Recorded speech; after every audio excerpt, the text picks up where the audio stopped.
पालकांसाठी विशेष आणि बालकांसाठी पण महत्वाचं, वारीमध्ये मनामध्ये कोणतीही इच्छा तुमच्या निर्माण होऊ दे, कोणती इच्छा, मुळामध्ये त्या संत सहवासामध्ये चांगल्याच इच्छा निर्माण होतात, परंतु जी इच्छा निर्माण होते ती काही कालावधीमध्ये माऊलींच्या हातून पूर्ण होते हे आपल्या लक्षातही येत नाही. आणि ज्या वेळेला आपण त्याचं कधीतरी चिंतन आणि स्मरण करतो त्यावेळी आपल्या लक्षात येतं की अरे माऊलींनी हा प्रसाद आपल्याला दिला. माझ्या आयुष्यामधले काही घडलेले प्रसंग सांगतो आणि मग विषयाकडे हळूहळू आपण वळू. मी वारी करत आणि वारी करत असताना लोणंद मुक्कामी, माऊलींची पालखी लोणंद त्या मार्गाने जाते. लोणंद मुक्कामी लोणंद मध्ये पोहोचण्यापूर्वी एक पाण्याचा वाहता पाट आम्हाला दिसतो. बरेच आम्ही सगळे थकलेलो दमलेलो होतो, दाढी वाढलेली, काळे पडलेलो उन्हामुळं सगळं झालं. आणि मग ठरलं की दिंडी पोहोचली की पुन्हा येऊन इथं आंघोळी करायच्या, कपडे बिपडे धुवायचं, सगळं आवरा बिवरायचं, असं सगळं ठरलं. आणि त्या ठरल्याप्रमाणे आम्ही दिंडी पोहोचली. दुसऱ्या दिवशी सकाळी ठरलं तसं आम्ही सगळे उठलो, त्या पाटामध्ये गेलो, भरपूर आंघोळी बिंघोळी केल्या, धमाल केली. आणि त्या धमालीमध्ये आणि त्या दंगामस्तीमध्ये माऊलींच्या पालखीची प्रस्थानाची वेळ आमच्याकडनं चुकली. आता गंमत काय झाली बघा, पाण्यामध्ये भरपूर खेळल्यामुळं सकाळची वेळ असल्यामुळं स्वाभाविकपणे पोटामध्ये लागली भूक. म्हणून जो टेम्पो घेऊन आम्ही गेलेलो होतो त्या पाटाकडा स्नानाला, त्या टेम्पोत बसून परत निघालो तर पोलिसांनी आमचा टेम्पो अडवला आणि सांगितलं की माऊलींचं प्रस्थान झालेलं आहे, आता दुपारी 2 वाजल्याशिवाय इथनं तुमचा टेम्पो हलवायचा नाही. आता दिंडीचं मुक्कामाचं ठिकाण आणि हे अंतर इतकं जास्त होतं, पोटात लागली होती भूक, वर होतं ऊन, जे काय आंघोळ करून जे काही सगळा आनंद मिळाला होता तो सगळा त्या उन्हामध्ये करपला. आता भूक लागल्यावर करायचं काय? आता टेम्पोवाल्याला सांगितलं तू ये मागणं, आम्ही जातो चालत. आणि मित्रांनो, मी जे तुम्हाला म्हंटल की मनामध्ये जी इच्छा येईल ती माऊली पूर्ण केल्याशिवाय थांबतच नाही. काही इच्छा हो तुमच्या मनात, एक इथून 100 पावलं चालत नाही तोपर्यंत एक माणूस एमएटीच्या वेळची जुनी गाडी, आता मुलांना माहित नसले एमएटी ती मोटरसायकल, असा घेऊन त्या गर्दीमधनं असा असा असा असा धडकत धडकत आला आणि हाक मारली, ओ माऊली तुम्हाला काय खायचंय का म्हटले. आता आमची अवस्था काय झाली होती, काय झाली होती, भूक लागली होती. आणि समोरनं कोणी विचारलं खायचंय का म्हटल्यावर काय करायचं. आता सुद्धा माझं बोलणं पूर्ण झालं आणि पुढचे काही तुमचा कार्यक्रम संपला की पहिली धाव कुठं जाणार तुमची. तसं आम्हाला पण वाटलं, अरे बाबा बरं झालं, भूक लागली, तो विचारतोय माऊली काय खाणार आहे का. म्हटलं अहो द्या द्या. अहो म्हटला दरवर्षी दिंडीला जेवण द्यायला जातो, पण आज काय घोटाळा झाला कुणास तो, घरना आवरायला उशीर झाला, दिंडी गेली पुढं, आता ही द्यायचं कोणाला, कुणाच्या वारकऱ्याच्या मुखात जाऊ दे, म्हणून ते तुम्हाला प्रसाद तुमचा दिंडीचा घ्या. मित्रांनो, जी लागलेली भूक होती, मिळणार काय माहिती नव्हतं, पण इच्छा निर्माण झाल्या झाल्या हातामध्ये जे सुग्रास जेवण होतं त्या जेवणातला लोणच्याचा डबा मी अख्खी वारी पूर्ण करून पुन्हा घरी घेऊन गेलो, एवढं ते संपलं नाही. सांगण्याचा अर्थ हा, पालकांनी हा जो निर्णय घेतला की आपल्या पाल्यांना ह्या सुसंस्कार वर्गाला पाठवायचंय, तुमच्या आयुष्यामध्ये तुम्ही जे काही निर्णय घेतले असतील किंवा पुढे काहीतरी निर्णय घ्याल पाल्यांबद्दल, त्यातल्या सगळ्यात अविस्मरणीय आणि त्याची तुलना होऊ शकत नाही तो हा निर्णय तुम्ही घेऊन तुमच्या पाल्यांना इकडे पाठवलेला आहे, असं मी तुम्हाला सांगू इच्छितो. मित्रांनो, आपण या सुसंस्कार वर्गामध्ये जे संस्कार आपल्यावरती होणार आहेत हे संस्कार नियमित स्वरूपामध्ये आपल्यामध्ये रुजवले पाहिजे.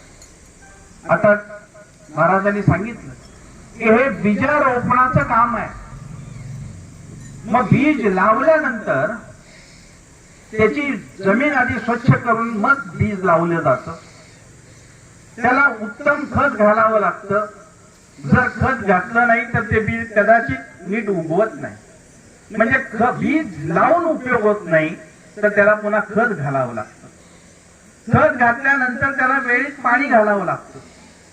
पाणी घातल्यानंतर त्या पिकाची नीट काळजी घ्यावी लागते. पीक आल्यानंतर सुद्धा ते पीक काढून नीट जमिनीमध्ये ठेवून साठवून सुद्धा भागत नाही. साठवलेल्या धान्याची सुद्धा पुन्हा काळजी घ्यावी लागते. जर तिथे सुद्धा हायगे झाली तर कदाचित अन्य प्राणी जनावर त्या धान्यामध्ये राशीमध्ये तोंड घालून त्याची नासाडी करू शकतात. त्याला कीड लागू शकते आणि खराब होऊ शकते. म्हणजे मशागतीपासून बीज निर्माण झाल्यापासून त्याचं फळ मिळेपर्यंत सुद्धा प्रत्येक पायरीवरती काळजी घ्यायला लागते. आणि मग एवढं झाल्यानंतर जे काही हातामध्ये लागतं ते शेतकऱ्याचं असतं. आणि म्हणून पाल्यांच्या बाबतीमध्ये विशेषतःने पालकांची ह्या आपल्या पाल्याची कशा पद्धतीनं त्या बीजारोहणाला उत्तम फळ कसं प्राप्त होईल, ते कुठेही कधीही खराब होणार कसं नाही, याची विशेषतःने काळजी घेतली पाहिजे. आणि यासाठी वारकरी संप्रदायामध्ये माऊलींनी एवढी मोठी ज्ञानेश्वरी लिहिली, अमृतानुभव लिहिला, चांगदेव 65 लिहिली, रुक्मिणी स्वयंवर लिहिलं. हे सगळं लिहून झाल्यानंतर जो हरिपाठाचा मंत्र हातामध्ये दिला तो सातत्याच्या बीजाची रक्षण करण्यासाठी केलेला आपल्यावरती महासंस्कार आहे, हे आपण लक्षात ठेवलं पाहिजे. आणि म्हणून मी सर्व ह्या जमलेल्या बालकांना विनंती करेन, हात जोडून विनंती करेन तुम्हाला बाला, की संध्याकाळचं भोजन हे हरिपाठ म्हटल्याशिवाय मी घेणार नाही, हा मंत्र या शिबिरातून तुम्ही घेऊन जावा. आणि मग आयुष्याचं काय कल्याण होतं त्याचा आनंद न सांगणा अनुभवात जगा, असं मी तुम्हाला सांगेन. पाल्याने सुद्धा पालकांनी हरिपाठाचं महत्व, आपल्या कदाचित शिबिरामध्ये ती व्यवस्था असेल. मी सकाळी पुस्तक पाहिलं की तुम्ही शिबिरामध्ये काय काय त्यांना अभ्यासक्रम देता. तर हरिपाठाचा अर्थ देखील, त्याचं निरूपण देखील या बालकांना समजेल अशा पद्धतीने आपण जर करत गेलो तर हरिपाठ नुसता मुखोद्गत होणार नाही, तर तो आचरणात यायला उपयोग होईल. आणि म्हणून पालकांनी विशेषतः आपल्या मुलांना संध्याकाळचं भोजन देण्यापूर्वी म्हणजे काय, की हा चिखलाचा गोळा आहे, याला आपण जसे आकार देऊ तसा तो घडत जाणार आहे. आणि मग त्यामध्ये जर संस्काराचं बीज सातत्यानं चांगलं राहावं असं आपल्याला वाटत असेल तर हरिपाठासारखा दुसरा कुठलाही अध्यात्मामध्ये मंत्र नाही, असं माझं स्वतःचं मत आहे. आणि म्हणजे माऊलींनी सगळं सांगितल्यानंतर रामकृष्ण हरी या मंत्राची ताकद काय आहे, रामकृष्ण मंत्र हरी हा मंत्र काय आहे, याचं आपल्याला बालकांनो संस्कार दिलेला आहे. माऊलींना देखील त्यांच्या आयुष्यामध्ये कुठल्याही संत सोडलेले नाही. कुठलेही परमेश्वरी अवतार घ्या, त्रासाशिवाय परमेश्वरी अवतार नाही, त्रासाशिवाय संत जीवन नाही. सुखी कधी कोण नव्हते संत. भगवान श्रीकृष्ण विश्वाचे निर्माता ज्याला आपण म्हणतो, त्या विश्वाच्या निर्मात्याच्या जन्माच्या आधी 8 वर्ष 9 वर्ष मारेकरी तयार होता. तो सुद्धा साधा सुद्धा कोणी नाही, तर स्वतःचा मामा. 9 वर्ष आधी, जन्माला यायच्या आधी हाल. रामाचं सुद्धा तसंच आहे. उद्या सकाळी राज्याभिषेक होणार, सगळे वसिष्ठ आले, विश्वामित्र आले, सगळे महाऋषी आले, वस्त्र अलंकार आले, आणि रामाचा उद्या सकाळी राज्याभिषेक होणार. रात्रीमध्ये कार्यक्रम झाला काहीतरी, आणि राज्याभिषेक व्हायच्या ऐवजी 14 वर्ष वनवास भोगायची वेळ आहे. कुठलेही संत जीवन घ्या, माऊली असतील. आज आपण माऊलींच्या पादुका घेऊन 700 वर्ष झाली सगळेजण जातोय, परंतु त्या माऊली ज्या वेळेला मानवी अवतारामध्ये होत्या त्यावेळी देखील समाजानं त्यांची हेटाळणी करण्याची सोडलेलं नाही. माऊलींना काही चमत्कार दाखवायचा नव्हतो मुलांनो, रेड्याच्या मुखातून वेद बोलवलेले त्यांना दाखवायचे नव्हते, त्यांना काही जादू करायची नव्हती. पण त्यावेळच्या समाजाला जी धुंदी चढलेली होती की हा संप्रदाय, की हे अध्यात्म, हे परमार्थिक आयुष्य, वेद उपनिषद ऋचा ही आमची आहे, ही जी त्यांना धुंदी चढलेली होती ती धुंदी उतरवण्यासाठी माऊलींचा जन्म झाला. आणि म्हणून त्यांनी धर्मसभेमध्ये सांगितलं की हा जो रेडा निघालेला आहे हा रेडा सुद्धा वेद म्हणू शकतो, तुम्ही स्वतःला वेदांत समजताच कसे. आणि मग त्या धर्मसभेमध्ये त्या पंडितांनी माऊलींची हेटाळणी केली आणि सांगितलं की त्या रेड्याच्या पाठीवरती जर आम्ही चाबूक मारला तर वय तुमच्या पाठीवरती उठतील का? माऊली म्हटले का उठणार नाही. त्या रेड्याला बोलवून आणलं, धर्मसभेमध्ये ठेवला आणि त्याच्यावरती चाबकाचे फटके मारले. आणि माऊलींनी दाखवलं की तिकडे चाबूक मारलेले फटके माऊलींच्या पाठीवरती दिसले. धर्मसभेमध्ये बसलेली निम्मी विद्वान माणसं पळून गेली. ती म्हटली हे भूत आहे, भूत पिशाच काय काहीतरी, असंच काय होतंय. राहिले आता निम्मे धर्मसभेत लोक. आता म्हटले तुम्हाला वेद येतो असं म्हणता तुम्ही, पण तुम्हाला येतो तर ह्या रेड्याला वेद म्हणता येईल का? माऊली म्हटले का म्हणणार नाही, तो म्हणू शकतो. आणि म्हणून माऊलीने त्या रेड्याच्या मस्तकावर हात ठेवला बाळानो, आणि तो रेडा वेद बोलायला लागला. आता जर रेडा वेद बोलत असेल तर तुम्ही आम्ही कोण आहोत? म्हणून माणसं आहे. आणि माणसं जर असू, रेडा जर वेद बोलतो तर आपल्यासारखा मनुष्य का नाही बोलणार? आणि ही ताकद ज्ञानेश्वर माऊलींनी आपल्या हरिपाठामध्ये दिलेली आहे. आणि म्हणून इथून गेल्यानंतर हा वर्ग होईल. या वर्गाचं खऱ्या अर्थानं आपल्या आयुष्यामध्ये उपयोग करून घ्यायचा असेल तर मित्रांनो मी तुम्हाला सांगेन, हरिपाठ म्हटल्याशिवाय रात्रीचं भोजन करायचं नाही. या शिस्तीमध्ये मी माझ्या घरामध्ये वाढलेला मुलगा आहे. मी काही वेळा जसे त्या रेड्याच्या पाठीवरती चपक्याचे फटके बसले तसं माझ्या वडिलांच्या सुद्धा पाठीवरती चपके खाल्लेला मी माणूस आहे. कारण हरिपाठ म्हटला नाही म्हणून फटके, अशा पद्धतीच्या संस्कारामध्ये मी वाढलेला मुलगा आहे. आणि म्हणून मी तुम्हाला सांगेन, तुमच्या आई वडिलांनी तुम्हाला जे इकडे पाठवलंय ते इतका तुमच्या आयुष्यामधला सगळ्यात चांगला हा निर्णय मित्रांनो तुमच्यासाठी आहे की तुम्हाला एक चांगली 15-20 दिवस या शिबिरामध्ये राहण्याचा आनंद मिळून एक चांगली संत संगत या निमित्तानं तुम्हाला मिळणार आहे. जाता जाता एक 5-10 मिनिटांमध्ये तुमच्या भावी आयुष्यासाठी तुम्हाला काय करणं आवश्यक आहे याचं मला जे काही कळतं त्यातले 4 मुद्दे मी तुम्हाला सांगून माझं बोलणं पूर्ण करेन.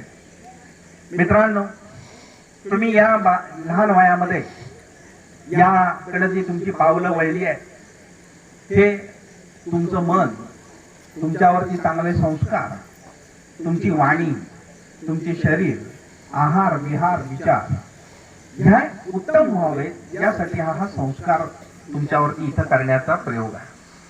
पण तुम्ही काय करणार आहात पुढे? तुम्ही पुढे आता शाळेत जात असाल, कुणी काही ठरवलं असेल, कुठं काय जायचंय हे कळलं असेल, तर आयुष्यामध्ये यशस्वी व्हायचं असेल, तुम्हाला यशस्वी व्हायचंय, कोणाकोणाला व्हायचंय? वा वा. आता हा हात वर कायम राहायचा असेल, कायम म्हणजे यशस्वी होण्यासाठी, आता खाली करा. तर काय करण्याची आवश्यकता आहे? पहिला मंत्र लक्षात ठेवा. मी तुम्हाला 4 मंत्र सांगणार आहे. पहिला मंत्र आहे आणि माझं बोलणं पूर्ण झाल्यानंतर हे 4 मंत्र जो मला पुढून विद्यार्थी म्हणून दाखवेल त्याला मी बक्षीस सुद्धा माझ्याकडनं इथंच देणार आहे लगेच. मी आता यशस्वी होण्यासाठी 4 मंत्र तुम्हाला मी सांगणार आहे. तुमच्या शाळेमध्ये तुम्हाला चांगले गुण मिळाले पाहिजे. शाळा झाल्यानंतर तुमचं काही महाविद्यालय असेल, तिथं गेल्यावर तुम्हाला चांगले गुण मिळाले पाहिजेत. महाविद्यालयातलं शिक्षण पूर्ण झाल्यानंतर चरितार्थाचं साधन म्हणून काहीतरी तुम्ही उद्योग करणार असाल, व्यवसाय करणार असाल, त्यामध्ये तुम्हाला यश मिळालं पाहिजे. तुम्ही त्यानंतर कुटुंब वत्सल व्हाल, जसे तुमचे आई बाबा आहेत तसे तुम्ही व्हाल, त्यावेळी तुम्हाला यश प्राप्त झालं पाहिजे. अशा सर्व गोष्टींमध्ये प्रत्येक व्यक्ती हा जन्माला आल्यापासून मृत्यूपर्यंत आणि संत मंडळी मृत्यूनंतर देखील यश संपादन व्हावं यासाठी आपली संपूर्ण काया समर्पित करत असतात, आपलं जीवन समर्पित करत असतात। मित्रांनो, तुम्हाला सुद्धा तुमच्या आयुष्यामध्ये त्या पायरीवरती उत्तम यश प्राप्त व्हावं यासाठी पहिली गोष्ट करा। मी किती मंत्र सांगणार आहे? 4। त्यातला पहिला आता काय मंत्र सांगतो आहे? पहिला मंत्र असा आहे की तुम्हाला काय व्हायचं आहे हे निश्चित करा। काय व्हायचंय? काय जे व्हायचंय ते। कुणाला वाटत असेल रोहित शर्मा व्हायचाय, कुणाला वाटत असेल तेंडुलकर व्हायचाय, कुणाला वाटत असेल तो चोप्रा नेमबाजीतला होणार आहे, कुणाला वाटत असेल की मला उत्तम पखवाज वाजवता आला पाहिजे, कोणीतरी म्हटलं पाहिजे की मला उत्तम तबला वाजवता आला पाहिजे। जे काय ठरवायचंय ते तुम्ही ठरवा। तुम्ही कदाचित, मी उलट सांगेन, तुमच्या आई बाबांना कोणालाही घरातल्या न विचारता तुम्ही निश्चित करा तुम्हाला काय व्हायचं। कारण आजपर्यंत जी माणसं यशस्वी झाली, जी लोक आपल्याला यशस्वी दिसतात, त्यातल्या बऱ्याचशा लोकांना कदाचित त्यांच्या आई वडिलांनी ते तू करू नकोस असं सांगितलं होतं म्हणून ती यशस्वी झाली असं माझं मत आहे। कुठलेही आई वडील असं सांगत नसतो तू हे करू नको, पण जी मुलं जिद्दी असतात, ज्यांनी मनापासून ठरवलेलं असतं, ती मुलांनी जर ते ठरवलं तर मी तुम्हाला सांगतो ते आयुष्यामध्ये तुम्हाला यश मिळतंच। म्हणून पहिलं नक्की करा मला काय व्हायचं आहे, काय व्हायचं ते ठरवायचं आणि बदलायचं नाही।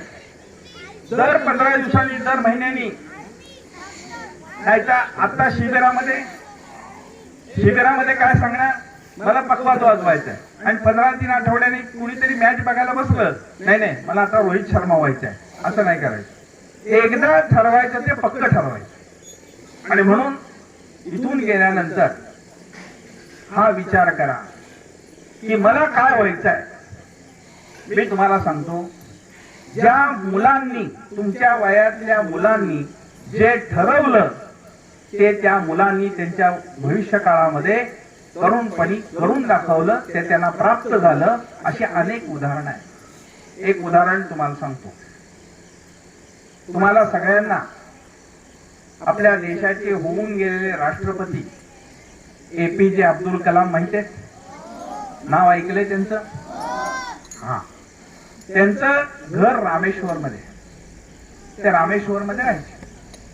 तुमच्या वयाचे असताना रामेश्वरच्या समुद्राच्या काठावरती वाळवंटामध्ये ते तुमच्यासारख्या मित्रांबरोबर खेळत असत। रामेश्वरला समुद्र आहे, पण तो समुद्रावरून विमानं जात असेल। रोज ते खेळताना त्यांना विमानात जाताना दिसत। आणि तुमच्या वयाचे असताना त्यांच्या मनामध्ये एक विचार आला, काही कळत नव्हतं, काही समजत नव्हतं, पण त्यांच्या मनामध्ये विचार आला की मला एक दिवस ते विमान उडवायचं आहे। बघा, तुमच्या वयाचा मुलगा, काही माहिती नाही, पण मनामध्ये विचार आला। आणि मग ती कथा केव्हा तरी भविष्यात भेटलो आपण तर त्याच्यावरती सविस्तर चर्चा करू आपण। म्हणजे आम्ही आता माझा स्वार्थ साधून घेतो लगेच बोलता बोलता। आयोजकांना मी विनंती करेन की तुमच्या जर काही तिथी तारखा ठरत वर्षाच्या पक्क्या असतील तर मला जरूर संपर्क साधा। मी 1-2 दिवस जे काही शक्य आहे त्या दिवशी इथे राहून या मुलांची काही मला जे हितगुज करता येईल ते करेन। आणि त्यांच्या मनामध्ये विचार आला की हे विमान उडवायचे आहे मला एक दिवस, काही माहिती नाही, घरची परिस्थिती नाही, जेवणाची, असं असताना हा मुलगा ठरवतो की विमान उडवायचं। मित्रांनो, ती कथा खूप मोठी आहे, मी सगळं काही सांगू इच्छित नाही। एवढंच सांगेन त्यांच्या आयुष्यामध्ये काय घडलं हे तुम्हाला या गोष्टीवरून लक्षात येईल की किती अडचणीची परिस्थिती निर्माण होते। एक दिवस संध्याकाळी घरी जेवत असताना भाऊ सगळे जेवायला बसले होते आणि आई चपात्या करून वाढत होती। एक दिवस जेवता जेवता अब्दुल कलामांना भूक जास्त लागली आणि म्हणून त्यांनी 2 चपात्या खायच्या ऐवजी त्या दिवशी 3 चपात्या खाल्ल्या. जेवण झाल्यानंतर सगळे भाऊ उठले आणि बाहेर गेले. त्यातला जो मोठा भाऊ होता त्यानं अब्दुल कलामांना बोलवलं आणि सांगितलं, अब्दुल, तू काय केलंस आज माहिती आहे का तुला? तर म्हणजे काय केलं मी? तू म्हटले रोज 2 चपात्या खातोस, आज तू 3 चपात्या खाल्ल्या, त्यामुळं आपली आई आज उपाशी झोपली आहे. लक्षात घ्या बालांनो, इतकं दारिद्र्य घरामध्ये असताना केवळ मनामध्ये विमान उडवायचं हे एक स्वप्न त्या मुलानं पाहिलं होतं. हा मुलगा एक दिवस या सगळ्या परिस्थितीवर मात करत या देशाचा राष्ट्रपती बनला आणि राष्ट्रपती बनल्यानंतर या देशातली सगळी विमानं त्यांच्या पायापाशी होती. ते ठरवू शकत होतं की यातलं कुठलं विमान उडवायचं आहे. आणि म्हणून मी तुम्हाला सांगेन, तुम्हाला आयुष्यात काय बनायचंय हे नक्की ठरवा, एकदा पक्क करा. त्यामध्ये तुम्हाला यश 100% आहे हे तुम्ही गृहीतच धरा.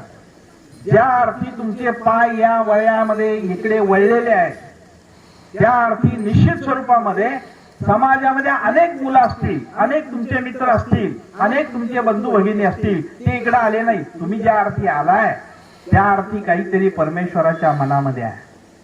आणि म्हणून हे नक्की ठरवा की मला काय करायचंय. दुसरा मंत्र, पहिला मंत्र काय सांगितला?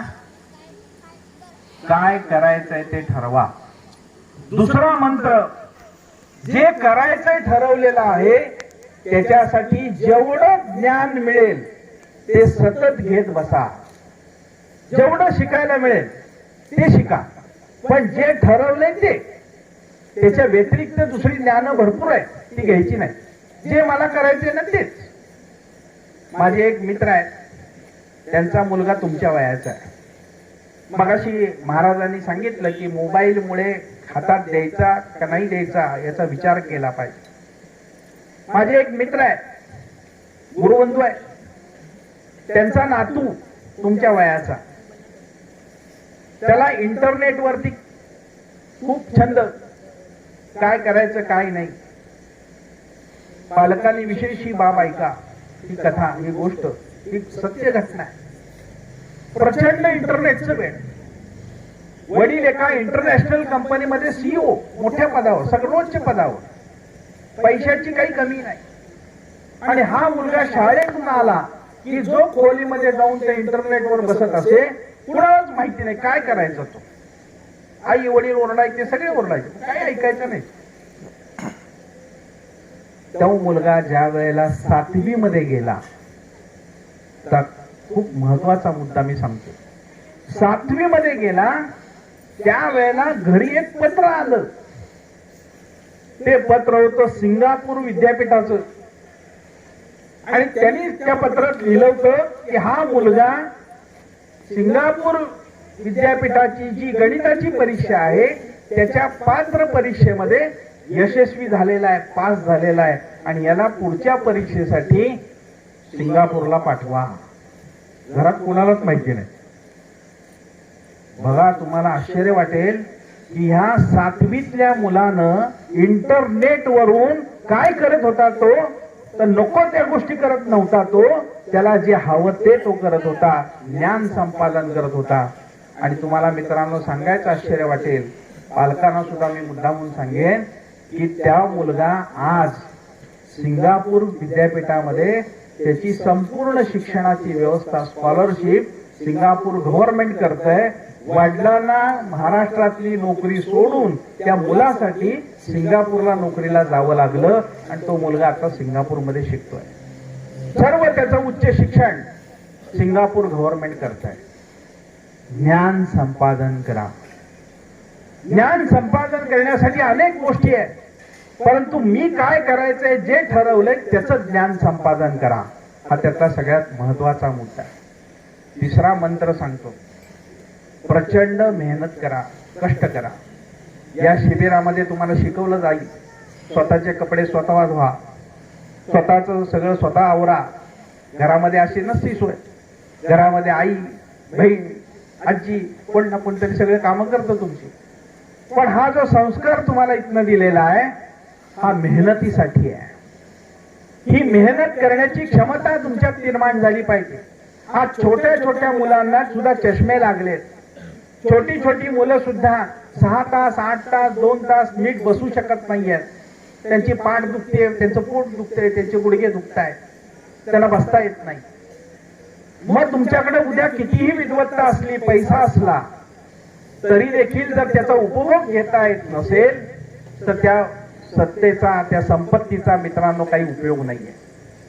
आणि बघा तुम्ही, लहानपणी आम्हाला असं वाटत होतं की आंबे खायला भरपूर मिळाले पाहिजेत, पण पैसे नव्हते. आता पैसे बऱ्यापैकी दिले, आंबे पण भरपूर आहेत, पण डॉक्टरनी सांगितले 1च्या वर 2 खायचे नाही. ही परिस्थिती आहे. आणि म्हणून आनंदी राहा, प्रचंड आनंद, अगदी बिनधास्त राहायचं. फक्त हे सांगितलेले मंत्र लक्षात ठेवून बिनधास्त राहायचं, हे मात्र विसरायचं नाही. म्हणून मेहनत करायला सुरुवात करा. पहाटे उठायची जी सवय लागली ती उठा, घरी पण अभ्यास करा.